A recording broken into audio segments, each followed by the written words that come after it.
방송에서 제공하는 투자 정보는 투자 판단에 대한 조언입니다.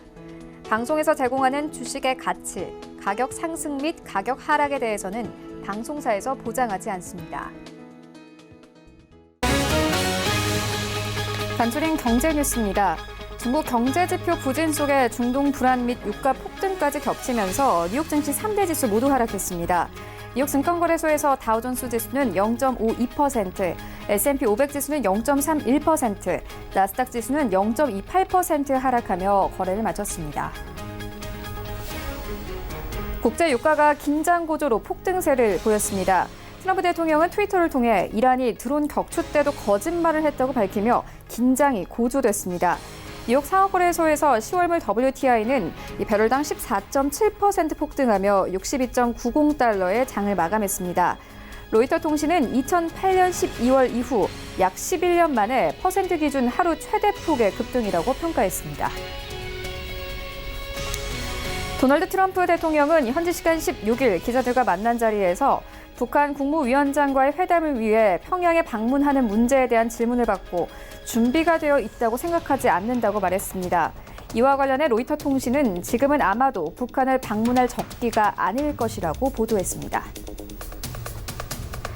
일본 정부가 후쿠시마 원전 오염수 처리 방안으로 해양 방류를 고려하고 있는 것으로 알려진 가운데 정부 대표단은 현지 시간 16일 오스트리아 빈에서 열린 제63차 국제원자력기구 IAEA 총회에서 이 문제를 공론화하고 국제사회의 공조를 촉구했습니다. 정부는 기조연설에서 당사국이 적극적으로 나서달라고 요청하기도 했습니다.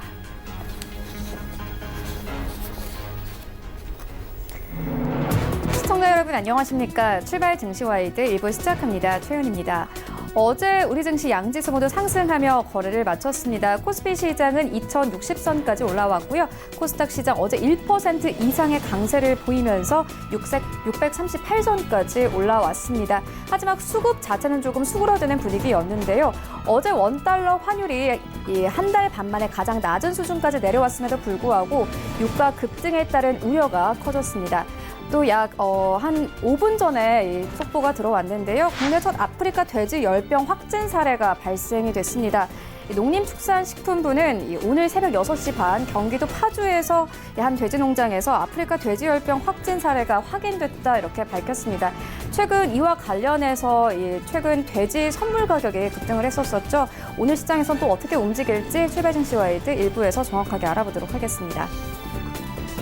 네, 먼저 오늘 글로벌 시시각각 시간에는요. 최근 글로벌 금융시장 위험자산 선호 심리가 올라가고 있습니다. 하지만 여전히 위험은 도사리고 있는데요. 함께 살펴보도록 하겠고요. 이어서 어제 코스닥 시장에서 가장 크게 움직인 업종 바로 남북 경협주입니다. 하지만 간밤에는 트럼프 대통령이 북한에 갈 준비가 되어 있지 않다 이렇게 밝히기도 했는데 관련된 사항들 조금 더 자세하게 짚어보도록 하겠습니다. 네, 이어지는 라이브 이슈타임에서는요. 버닝썬 사태와 승리와 양현석의 원종 도박 등 연이은 악재로 YG 엔터테인먼트가 몸살을 앓고 있는 가운데 해외 투자금 670억 원 상환 기로에 서게 됐습니다. 투자자분들 또한 걱정 많으실 것 같은데 함께 투자 의견 들어보도록 하겠고요. 이어서 증시 부진 속에서도 상장을 희망하는 기업들이 늘어나고 있습니다. 하반기 이 대여급 IPO가 분위기를 반전시켜줄 것이라는 기대가 나오고 있는데 함께 살펴보도록 하겠습니다. 출발 증시와이드 1부 지금 출발합니다.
네, 시장의 중심이 되는 이슈를 꼼꼼하게 체크합니다. 글로벌 시시각각 시간인데요. 바로 투자증권 영업부 윤정식 팀장 화상으로 연결되어 있습니다.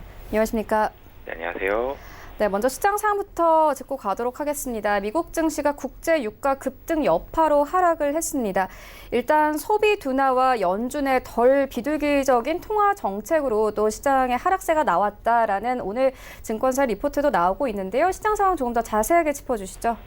네, 이 미국 뉴욕 증시에서는 거의 사우디아라비아의 석유 시설에 대한 공격으로 유가가 폭등하고 중동 지역 긴장감이 고조된 이 여파가 시장을 전체적으로 좀 지배했다라고 보시면 되겠는데요. 우선 지수부터 정리를 해드리겠습니다. 16일 미국 시간 기준 16일 뉴욕 증권거래소에서 다우존스 30 산업평균 지수는 전장보다 0.52% 하락한 27,076.82에 거래를 마쳤고요. 스탠다드 앤 푸어스 500 지수는 전장보다 0.31% 하락한 2,997.96에 그리고 기술주 중심의 나스닥 지수는 0.28% 하락한 8,153.54에 장을 마감했습니다. 이 시장은 지난 주말 사우디의 석유 시설에 대한 이 공격 파장에 촉각을 곤두세웠는데요. 사우디의 국영 석유 기업이죠. 아람코의 주요 시설이 무인기 공격으로 인해서 사우디 산유량의 이 절반 그리고 전 세계 공급량의 5%에 각각 해당하는 하루 570만 배럴의 생산 차질이 발생했습니다. 원유 공급 차질 우려로 인해서 브렌트유는 장중 한때 사상 최고치인 전장 대비 19.5% 폭등하는 등 원유 시장은 상당한 불안감에 노출이 됐는데요. 이 유가는 이 도널드 트럼프 미국 대통령의 전략 비축유 방출 지시로 인해서 상승폭을 다소 줄이기는 했지만 이번 공격의 배후가 이란이라는 주장이 나오면서 이 재차 상승하는 그런 모습들을 보여줬습니다.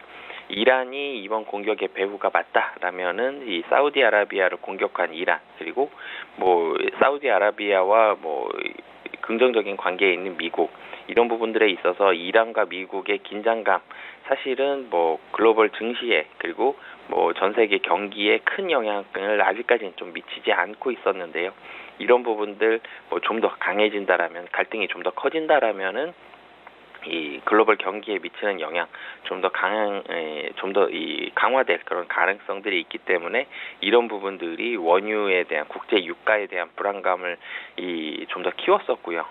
그렇기 때문에 서부 텍사스 원유 같은 경우도 이 전장 대비 14.7% 폭등하면서 정규장을 마감을 했습니다. WTI 같은 경우도 이 장중 최고치는 좀 더 올라가는 그런 모습들까지 보여졌는데요. 이 유가 폭등이 된다라면은 가장 크게 에너지 기업주가 이 강세를 보여주지만 전반적으로는 이 투자 심리는 굉장히 위축돼 있는 그런 모습들을 보여줬습니다. 이번 공격으로 인해서 중동 지역, 특히 이란 쪽에 있어서의 무력 충돌 우려가 한층 커진 점이 위험 자산에 대한 투자를 억누르면서 증시에 있어서의 전반적인 투자 심리는 상당히 위축되는 그런 모습들을 보여줬는데요.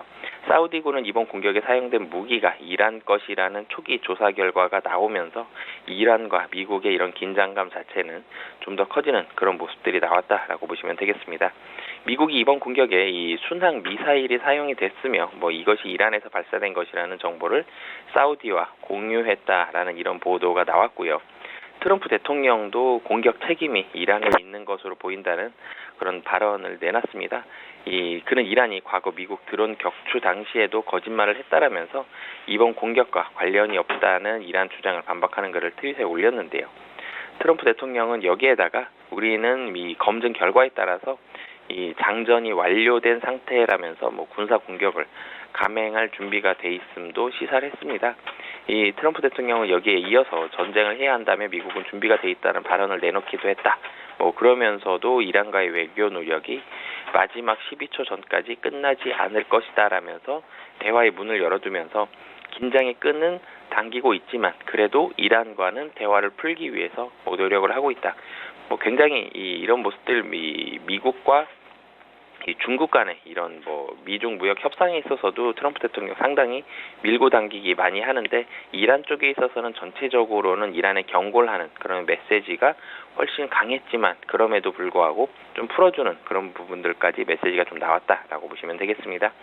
유가가 이렇게 계속 급등을 하면 뭐 그렇지 않아도 사실 좋지 않았던 이런 세계 경제에 더욱 큰 부담이 될 것이라는 우려감이 이 전 세계 경기를 좀 눌렀다라고 보시면 되겠는데요. 여기에다가 중국 지표까지도 좋지 않았습니다. 중국의 8월 이 산업 생산량은 전년 대비 4.4% 증가했는데요. 다우존스가 조사한 전문가 예상치가 5.2%였기 때문에 뭐 상당히 크게 좀 밑돌았다라고 보시면 되겠고요.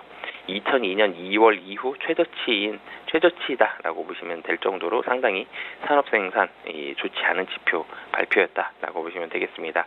유가 급등으로 이 물가 상승 압력, 그러니까 유가가 이 미국 내에서 차지하는 그런 물가에 대한 비중이 상당히 좀 크기 때문에, 특히 가솔린 쪽이 상당히 크기 때문에 유가가 올라가면 물가 지표 자체가 올라갑니다. 뭐 그렇게 된다라면은 연방준비제도에서 발표하는 이런 중앙은행의 경기 부양책에 대한 기대감 상당히 좀 부담스러울 수밖에 없는데요. 경기 부양을 하면 안 그래도 물가가 올라가는데 국제 유가의 급등으로 인해서 선 반영돼 있는 뭐 물가 상승이 여기에도 영향을 미칠 수 있기 때문에 이런 부분들은 경기 부양에 있어서는 좀 악재로 작용했다라고 보시면 되겠습니다.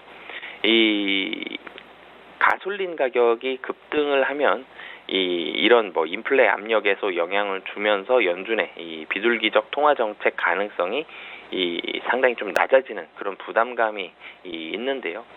이 미국의 가솔린 가격 자체는 미국 소비 환경에 영향을 줄 수 있기 때문에 미국의 가솔린 가격 상당히 좀 미국에 있어서는 좀 주목을 받고 있는 그런 뭐 숫자다라고 보시면 되겠는데요. 미국의 소비 지출에서 에너지 관련 비중은 가솔린 가격과 가장 크게 좀 밀접한 관련이 있습니다. 이 가솔린 가격 상승으로 소비가 증가는 할 수 있습니다. 하지만 소득이 크게 증가하지 않은 상황에서의 이 가격 상승은 가솔린 쪽에 있어서의 이 소비가 증가를 하게 된다면 다른 쪽에 소비 위축을 불러오게 되는데요.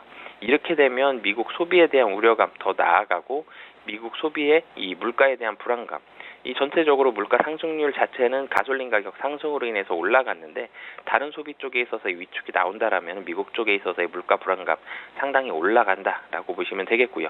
이런 부분들이 미국 물가 부담에 대한 부담을 주면서 연준의 공격적인 통화 정책에 대한 기대가 상당히 제한이 되는 그런 결과로까지 이어질 가능성 충분히 있기 때문에 이런 부분들이 좀 부담으로 작용을 했습니다. 그리고 여기에다가 가솔린 가격 급등이 이어지면서 미국 소비가 악화되면 떨어진다라면은 당연히 서비스업 고용이 미국의 고용 시장 불안까지도 야기될 수 있는데요. 미국에서 가장 크게 중요하게 보는 게 고용 지표이기 때문에 이런 고용 지표까지 좋아지지 않는다. 이런 부분들은 미국 경기에 굉장히 좀 우려감이 커질 수 있는 상황이다라고 보시면 되겠습니다. 그리고 여기에다가 운송 비용이 증가하게 됩니다. 이 운송 비용이 증가하게 되면 이 운송 비용이 제품 가격 자체에 반영이 되고요. 이렇게 된다라면은 여기도 또 소비 둔화의 우려감이 올라가게 되고 또 이런 부분들은 운송, 자동차, 소비 업종 이 가장 크게 미국 내에서 작용하는 이 3대 업종의 부진을 야기시킬 수 있다라는 점도 좀 주목을 해야 되겠습니다. 뭐 이런 부분들이 있기 때문에 가솔린 가격 이런 부분들은 굉장히 좀 중요하기 때문에 지속적으로 좀 주목할 필요가 있을 것 같고요. 이 종목별로 조금 더 말씀을 드리면 에너지 업종 당연히 올라갔습니다. 쉐브론이라든지 엑소모빌 같은 정통 에너지 업체 여기에다가 코노코필립스, 이오지 리소스 같은 셰일 오일 업체 그리고 뭐 슐룸베리거나 할리버튼 같은 원유 서비스 업종 등도 뭐 대부분 좀 상승하는 그런 모습들을 보여줬고요. 원유 시추 업체 ETF까지도 뭐 급등을 했습니다.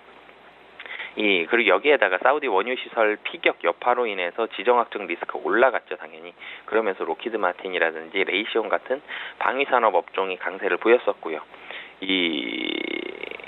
근데 반대로 이 소비재 업종들은 뭐 좀 전에 말씀드렸던 대로 가솔린 가격 올라가게 되면 소비 둔화 여파 뭐 상당히 올라가게 됩니다. 그렇기 때문에 아마존이나 월마트 그리고 달러 제너럴 같은 이런 소비 업종들이 약 한 1에서 2% 정도 하락을 했고요.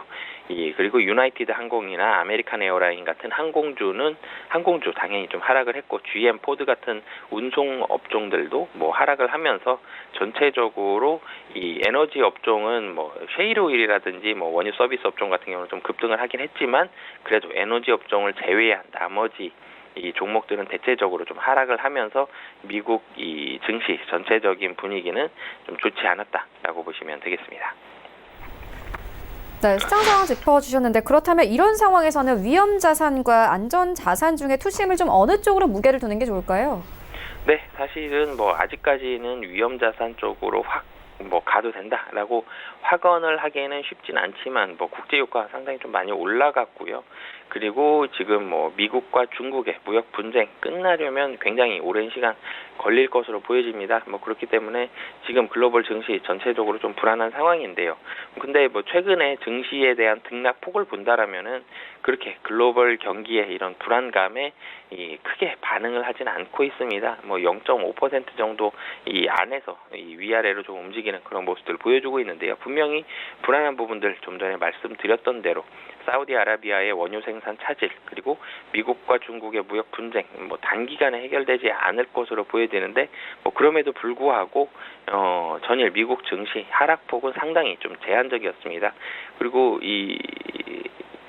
그런데 그 긍정적인 부분들을 또 본다라면은 이 유럽 중앙은행의 양적 완화라든지 미국의 8월 소비자 물가 지수 같은 뭐 경제 지표 대체적으로 좀 양호하게 나오고 있는 지표들이 좀 많거든요. 뭐 그런 부분들까지 본다라면은 크게 우려할 만한 수준은 아니다. 하지만 뭐 단기적으로는 이 사우디아라비아의 그런 뭐 악재는 반영이 될 수 있다 정도로 좀 정리해 보시면 될 것 같고요. 뭐 그렇기 때문에 단기적으로는 위험 자산이냐 안전 자산이냐 이런 부분들을 보기보다는 조금 길게 보신다라면은 이 지금 시장에 펼쳐져 있는 악재들 사우디아라비아의 충격 여파 크지 않았고요. 미국과 중국의 무역 분쟁 상당히 좀 단기적으로만 최근 들어서 좀 반영이 되고 있는 그런 상황들이기 때문에 좀 길게 본다라면은 위험 자산 충분히 좀 매력이 있다라고 보시면 되겠고요. 하지만 원유 같은 부분은 좀 예외입니다. 원유 같은 부분은 뭐 전일 뭐 너무 급등을 했기 때문에 이런 부분 예외로 해서 다른 위험 자산들 좀 보시면 될 것 같고요. 지금 안전자산 선호 심리로 인해서 뭐 달러 한번 이 최대치 찍고 올라왔고요. 금값 같은 경우도 연초 대비해서 상당히 좀 많이 올라왔기 때문에 지금 당장 투자적인 매력도로 본다라면은 위험 자산이 안전 자산보다는 뭐 조금 더 매력이 있다라고 말씀드릴 수 있겠습니다.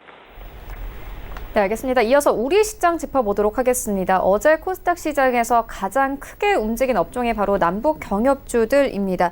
하지만 밤사이 트럼프 대통령이 아직 북한을 방문할 준비가 되어 있지 않다라고 말을 했다는 보도가 나왔습니다. 좀 오락가락하는 움직임 속에서 우리 시장 관련된 종목들의 흐름은 어떻게 보고 계십니까? 네, 국내 시장 관련된 대북 관련주들 전일 상당히 좀 급등을 했습니다. 적게는 한 7, 8%, 많게는 10% 이상까지 급등하는 그런 모습들 보여줬는데요. 전일 올라갔던 이유는 도널드 트럼프 미국 대통령이 연내 3차 북미 정상회담을 개최할 의향이 있다라고 밝히면서 이 남북 관련 경협주들 상당히 상승을 했습니다. 이 북한 관광 관련 종목들 상승했고요. 여기에다가 시멘트 관련한 종목들 그리고 농업 분야 경협주, 대북 송전 관련주까지도 상당히 크게 10% 이상 대부분 좀 급등을 하면서 이 남북에 대한 북한 대북 관련주들에 대한 기대감을 상당히 좀 올려줬는데요. 하지만 이 전일 밤에 발표된 부분의 내용들을 본다라면은 트럼프 대통령은 북한을 방문할 준비가 아직 되지 않았다. 아직 안 돼서 갈 길이 남았다라고 이제 얘기를 했는데요. 트럼프 대통령이 사실은 이런 부분들이 정확하게 명확하게 우리의 눈으로 확인되지는 아직 않았거든요. 김정은이 최근 이 트럼프 대통령에게 보낸 친서에서 뭐 이런 부분들을 평양 방문을 요청한 것으로 알려진 가운데 대부분 언론 보도가 이런 식으로 나왔는데 이 친서를 아직까지 확인은 좀 못한 상황이지만 이 친서의 내용들은 뭐 김정은이 이 트럼프 대통령을 뭐 초청을 했다 이런 부분들이 있었고 이런 부분들이 좀 긍정적으로 반영이 되었었는데 이 트럼프 대통령의 발언은 속도를 조절하는 그런 모습들을 보여줬습니다.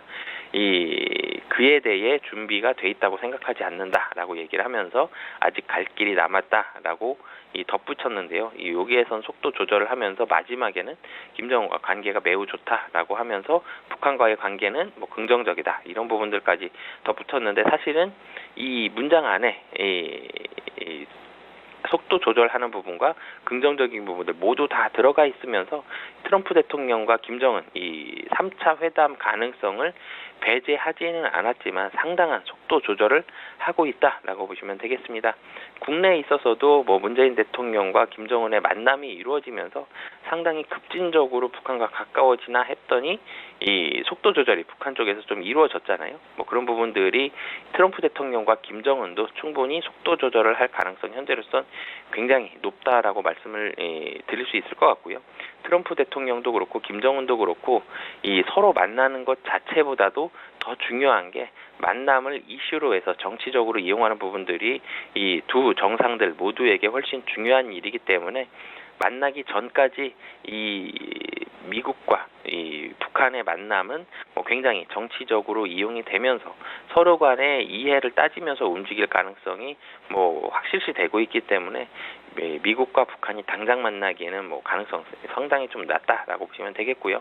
이런 부분들을 최대한 시간을 끌면서 이슈로 활용을 하면서 굉장히 좀 나중에 이 미국과 북한 결국은 만나겠지만 이 굉장히 나중에 오랜 시간이 걸린 뒤에 만날 가능성이 현재로선 높아 보인다라고 말씀드릴 수 있겠습니다.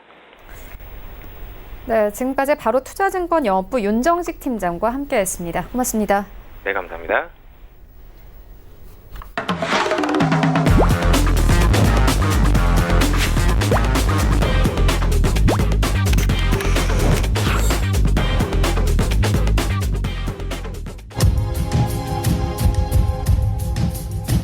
네, 국내 시장 쟁점 조금 더 자세하게 다뤄보도록 하겠습니다. 라이브 이슈 타임인데요. SK증권 영업부 PIB센터 이재강 이사 화상으로 연결되어 있습니다. 안녕하십니까? 예, 안녕하십니까? 네, 오늘장 분위기 어떻게 보고 계십니까? 네, 이제 추석 연휴가 마무리됐죠.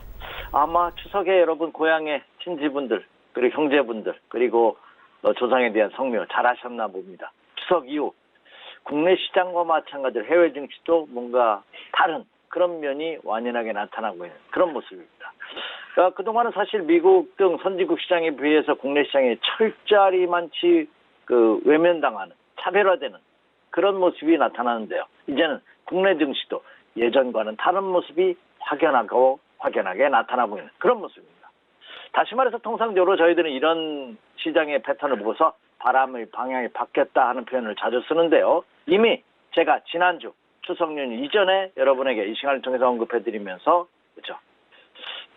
봄은 주식시장에도 봄은 오는가 하는 타이틀로 말씀을 드렸었죠. 이제 봄이 아니라 완전하게 국내 주식시장도 그동안의 침체 국면에서 벗어나는 그런 모습을 보여주고 있다는 점입니다. 물론 오늘 새벽에 끝난 뉴욕 증시는 조정을 받았습니다. 그럼에도 제가 그런 말씀을 드린 이유에 대해서는 잠시 후 투자 전략 시간에 다시 한번 언급해드리도록 하겠고요. 자, 9월 17일 화요일입니다. 오늘장 이슈와 투자 전략을 말씀드리기에 앞서 먼저 짚고 넘어가는 게 있죠. 자, 이재광의 나치판 한마디 오늘장 나치판으로 시작하도록 하겠습니다. 오늘은 제가 가장 존경하는 분 중에 하나, 세계적인 펀드 매니저 존 템플턴, 한 명언 중에서 제가 제일 좋아하는 대목으로 오늘장을 열도록 하겠습니다.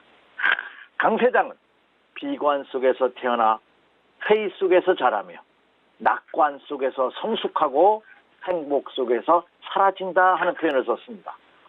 너무나 예술적이고 시적인 표현이지 않나 생각이 됩니다. 다시 말씀드려서 모든 사람이 아니라고 할 때 주시장의 상승에 싹이 트며 모든 사람, 대다수의 사람들이 이거 갈까 말까 하는 의심 속에서 그렇죠.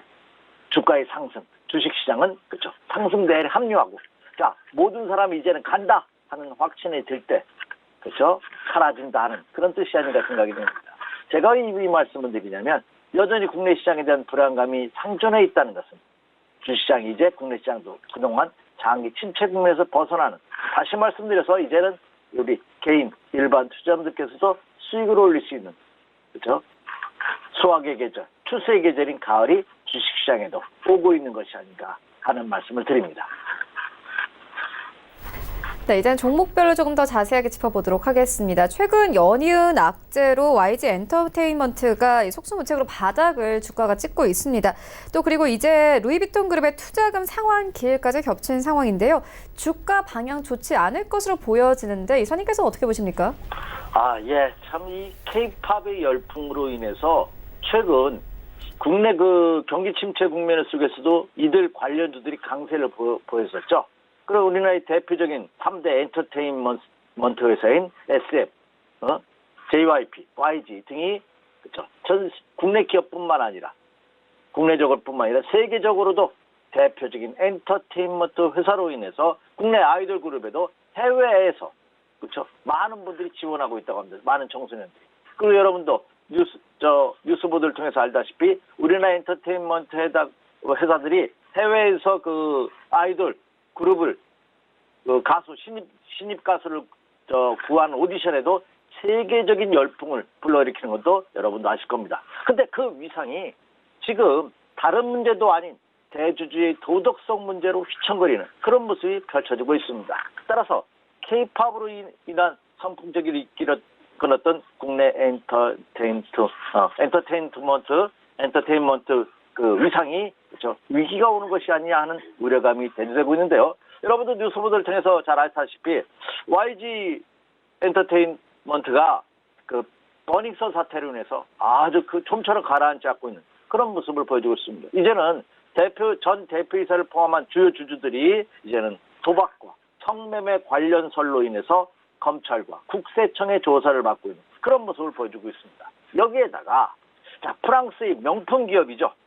루이비통 헤네시 그룹에서 그동안 그 YG 엔터테인먼트에 투자했던 금액이 약 우리한테는 한 670억 정도, 이자를 포함해서 670억 정도가 되는데 이것이 다음 달 중순에 상환 만기 예정입니다.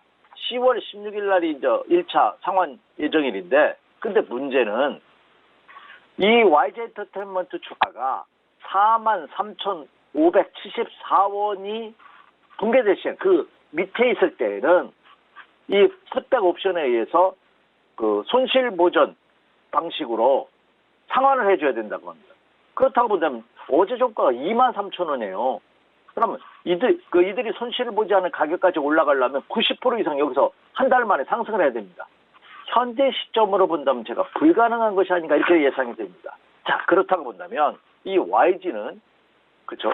그렇잖아도 어려운 환경 속에서 670억에 대한 상환 부담이 주가에 큰 아킬레스건으로 추가 작용할 가능성은 높아지고 있는 것이 아닌가 이렇게 예상이 됩니다.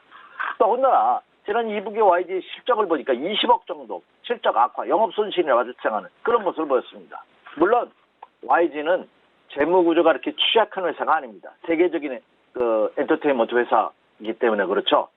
그 지난 상반기 그 거래소 그 자료에 따르면요. 현금성 자산이 약 466억 원 정도 된다고 합니다. 그리고 단기적으로 회수할 수 있는 금융자산이 1,060억이나 보유하고 있어요. 그래서 670억을 상환한다 하더라도 회사 재무구조에 크게 영향을 줄 가능성은 적습니다. 하지만 그렇지 않아도 침체 국면을 보이고 있는 이 회사에 역시 추가 상승에는 걸림돌이 될 가능성이 굉장히 높지 않을까 이렇게 예상이 됩니다. 말씀드린 바와 같이 이제는 서울지방국세청에서 탈세 혐의까지 정황을 포착해서 조사하고 있고요. 또 경찰이 2차 소환 조사를 앞두고 있는 이런 상황들이 여전히 부담으로 작용할 가능성은 높습니다. 물론 이 YG 사태로 인해서 동반 하락했던 대다수의 엔터테인먼트 관련 회사들은 주가는 그렇죠. 안정화되면서 상승으로 전환될 가능성은 굉장히 큽니다.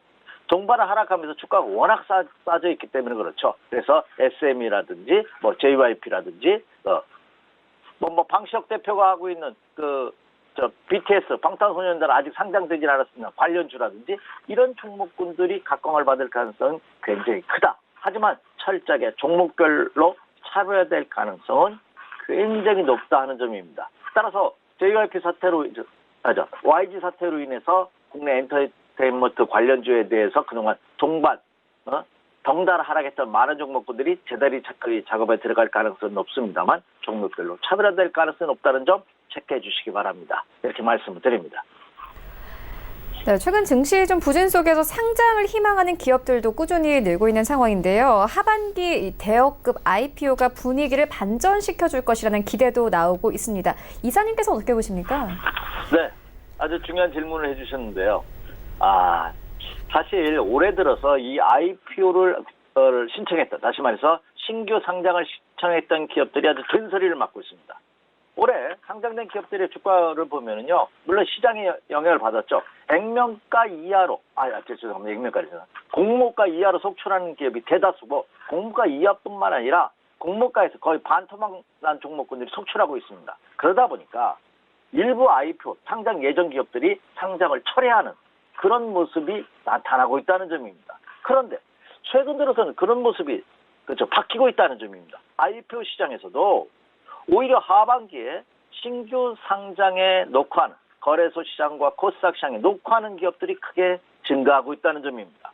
현재까지 보면은요, 내가 거래소에 아니면 코스닥 시장에 신규 상장하겠다 하는 신규 신청 승인한 기업들이 그 승인을 받은 기업들이 약 76곳, 76곳이나 됩니다. 작년 이 시간, 작년과 비교해서 작년 이맘때는 65개사가 신청 승인을 받았거든요. 그렇다면 작년에 비해서 무려 17%가 증가되는 그런 모습을 보여주고 있다는 점입니다. 그리고 더군다나 아직 승인은 받지는 못했지만 올해 안에 추가 승인을 신청할 기업까지 포함하면 130여 개사에 달하고 있습니다. 더군다나 9월과 10월, 이번 달과 다음 달까지 예비 심사를 청구한 기업들이 무려 21곳이나 됩니다. 자, 특이하게 통상적으로 이 IPO는 증시가 침체 국면을 보인다든지 경기가 악화가 우려되는 시점에서는 연기하는 것이 대부분입니다. 그런데도 올 하반기에는 지난 상반기와는 다른 모습이 그렇죠, IPO 시장에서 나타나고 있다는 점은 여러분 다시 한번 생각해 볼 필요가 있지 않나 생각이 됩니다. 따라서 그 점을 감안해 본다면 그렇죠, 주식시장도 이 IPO 시장에서도 그렇죠, 바닥 탈출 가능성이 짙게 의미를 짙게 내포하고 있는 그런 모습을 보여주고 있다 이렇게 말씀을 드립니다. 그 이면을 자세히 들여다보니까요, 왜 하반기 들어서 IPO 시장에 이런 시장 참여자들이 관심이 고조되고 있는지, 그리고 기업들이 왜 앞다투서 신규 상장을 신청하는지를 보니까 올 하반기에 굵직굵직한 큰 대기업들이 신청이 이루어질 가능성이 높다는 점입니다. 대표적으로 하나시스템이라든지 롯데리츠, 그리고 SK바이오팜, 그리고 지누스 등이 올해 상장 준비를 마친 그런 모습입니다. 대부분 이 상장 회사들은, 신규 상장 기업들은 상장 금액이 1조 원대를 넘어서는 초대형급이기 때문에 이런 것들과 이런 대표 주자들과 어우러져서 IPO 시장에도 그렇죠, 새로운 전환의 기운이 감지되고 있는 그런 모습을 보여주고 있다는 점입니다. 물론 이 IPO 시장도 종목별로 차별화될 가능성이 굉장히 높습니다. 예비 신청 조사에서도 수백 프로대의 지지율을 신청을 받는 종목이 나타나는가 하면 100%대도 미치지 못하는, 공모가에도 신청하는 회사들이 없는, 종목가 하단에도 미치지 못하는 기업들이 나타날 가능성이 높기 때문에 IPO 시장에서도 좀 더 종목별로 선별화되는 그런 전략을 구사하신다면 올 하반기 그렇죠, IPO 시장에 투자 수익을 올릴 수 있는 기회가 될 가능성이 높다 이렇게 말씀을 드립니다. 네, 알겠습니다. 그리고 오늘 아침에 나온 속보에 따르면 아프리카 돼지 열병이 경기도 파주에서 발생했다는 소식이 있었습니다. 오늘 우리 시장에 좀 악재로, 그리고 또 어떤 종목에게는 호재로도 작용을 할 수 있을 것 같은데요. 관련해서 시장 전략은 어떻게 보고 계십니까? 네, 이제 여름이 지나고 이제 본격적인 가을이 점점 짧아지고 있죠. 좀 있으면 겨울인데 어제 농림축산식품부가 전격 발표를 했습니다. 어제 아프리카 돼지열병이 우리나라에서 최초로 발생을 했다는 것이 확인됐어요. 이것은 치료제가 전혀 없습니다. 그래서 그런 돼지열병이 발생했다 하면 어떻게 해야 되냐면 그냥 매몰하는 수밖에 없습니다. 살처분 하는.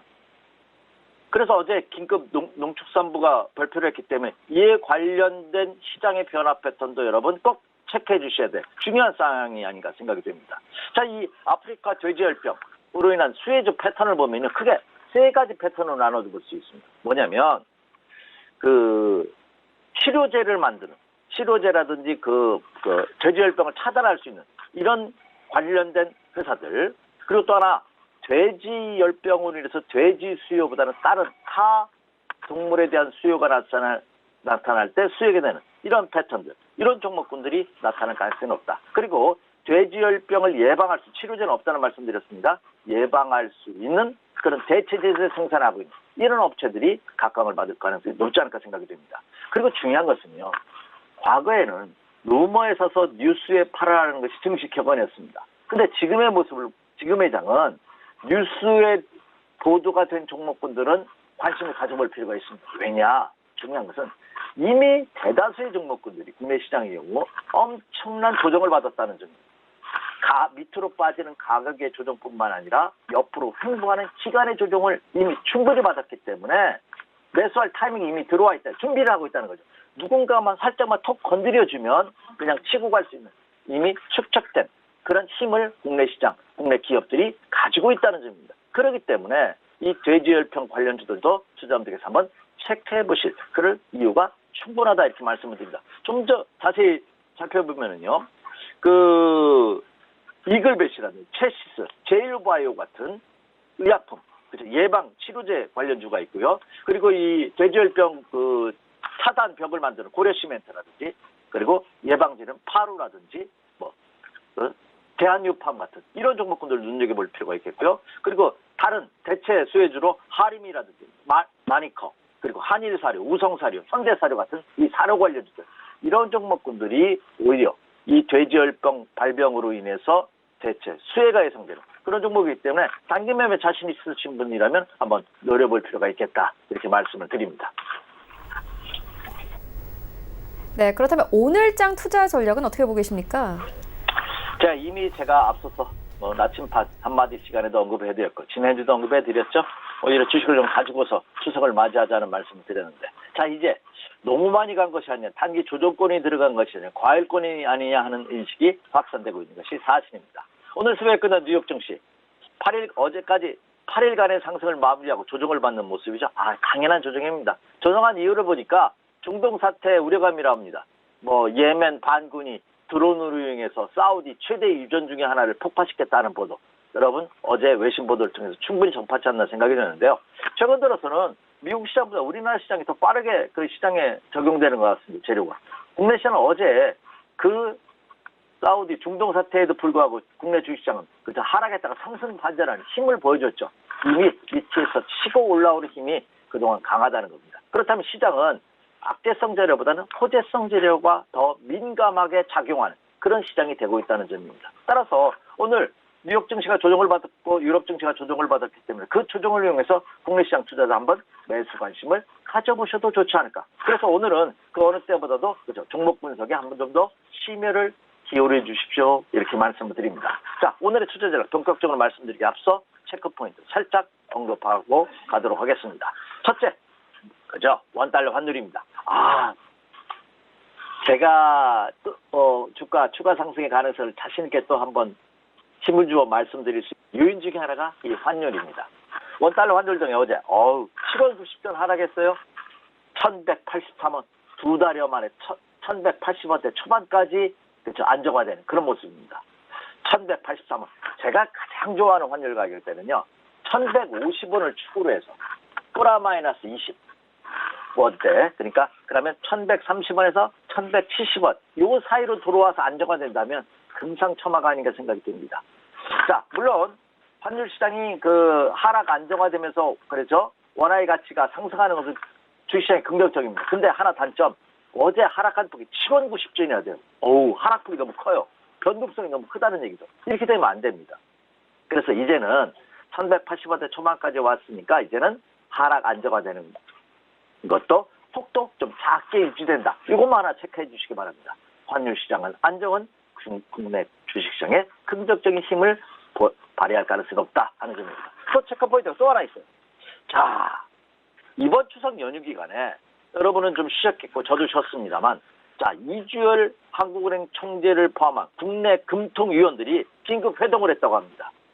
그것은 뭐냐? 한국은행이 컨틴전시라고 하죠. 비상대책을 이미 갖고 있습니다. 해외 변화에 따른 외생 변수에 따른 국내 통화 전략을 짜는 대책을 이미 플랜을 갖고 있거든요. 근데 이 컨텐전시 플랜을 보완하라 하는 지시를 내렸다고 합니다. 그만큼 국내외 정세가 긴박하게 움직이고 있다는 점을 반증하는 것이 아니냐. 그래서 계속해서 외생 변수들을 체크해 주십시오. 이 외생 변수에는 뭐가 들어가 있냐? 여러분도 잘 아시다시피, 자, 미국과 중국의 무역 마찰 다음 달에 고위급 회담을 연다고 합니다. 과연 어떤 해결책을 내놓는지 체크해 주시기 바라고요. 자, 이달 22일부터 유엔 총회가 열립니다. 문재인 대통령이 다시 한번 미국을 방문해서 미국에서 4차례 대통령 연설을 하십니다. 그리고 한국과 미국 간의 정상회담이 있죠. 이 정상회담 키포인트는 뭡니까? 북한의 핵 문제를 어떻게 해결할 것이냐 하는 거죠.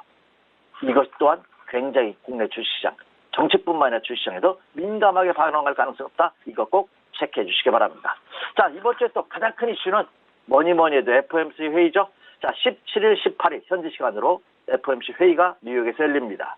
우리나라 시간은 19일 날 새벽 3시입니다. 발표를 하는데 금리를 얼마나 인하할 것이냐 발표합니다.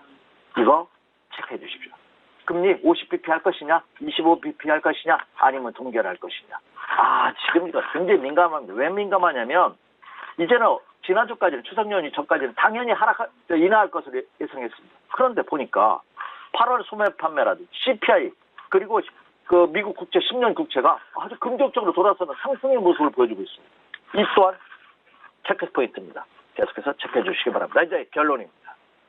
이미 말씀드렸다시피 그렇죠? 추가 상승의 가능성이 있다고 봅니다. 제가 지난주에 언급해드린 코스피 시장을 기준으로 2031포인트가 돌파했는데 이것은 완전히 바닥 탈출이다 하는 말씀드렸죠.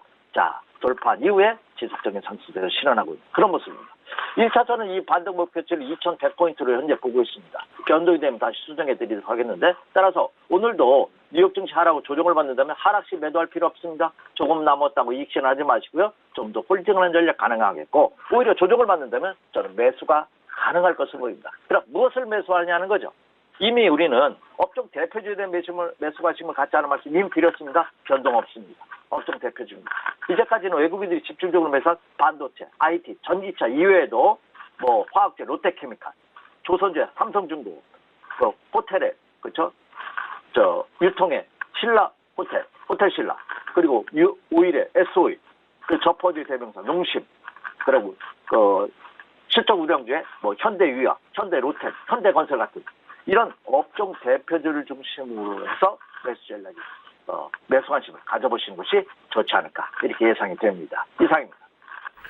네, 이슈와 전략 짚고 왔습니다. 지금까지 SK증권연구 PIB센터 이재광 이사와 함께했습니다. 고맙습니다. 네, 감사합니다. 네, 1부는 여기서 모두 마치도록 하고요. 잠시 후 2부에서는 전문가들과 함께하는 조모 라이브쇼, 라이브 매매타임이 이어집니다. 여기에 더해서 오늘 장에서 이슈몰이라고 있는 특징주까지 꼼꼼하게 살펴봐 드리겠습니다. 채널 고정해 주시고요. 저희는 잠시 후 2부로 다시 찾아오도록 하겠습니다.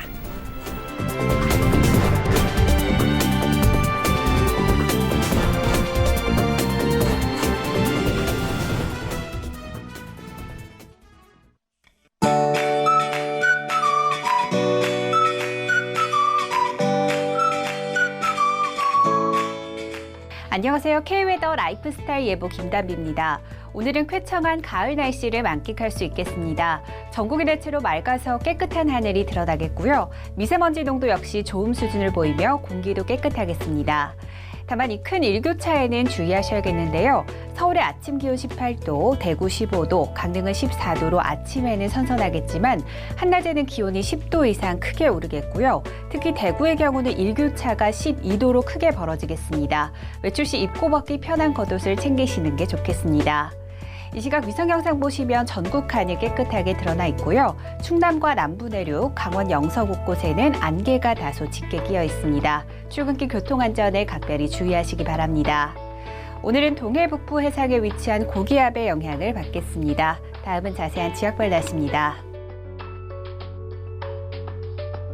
중부지방 춘천의 아침 기온 12도, 수원은 16도로 아침에는 서늘하지만 한낮에는 기온이 10도 이상 오르며 덥겠습니다.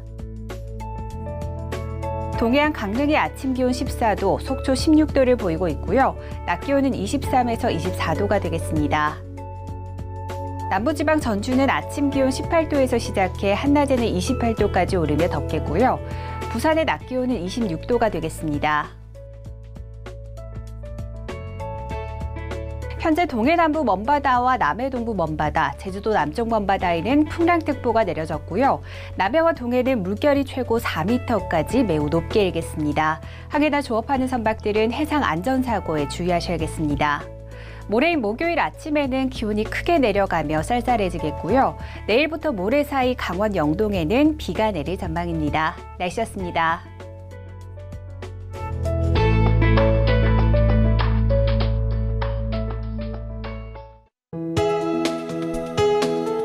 본 방송에서 제공하는 투자 정보는 투자 판단에 대한 조언입니다. 방송에서 제공하는 주식의 가치, 가격 상승 및 가격 하락에 대해서는 방송사에서 보장하지 않습니다.